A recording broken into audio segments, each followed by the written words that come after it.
Hi guys! Hi po sa inyo po. I-flex ko lang po yung gagawin ko pong laham. Kabsa po. Kabsa laham po. Ito po siya. Tawag po dito ay laham po.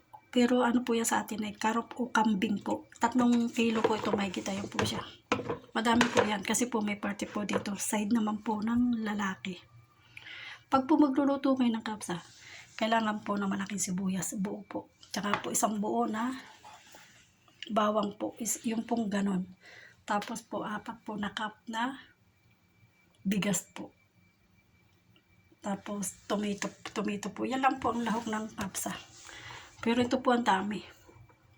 3 kilo kasi po ang kakain dito ay 1, 2, 3, wahid, 2, 3, 4, kamsa, 6. Asyara po ang kakain po dito. Asyara po ang pamilya ang kakain po nito. Ito ko po siya lulutuin.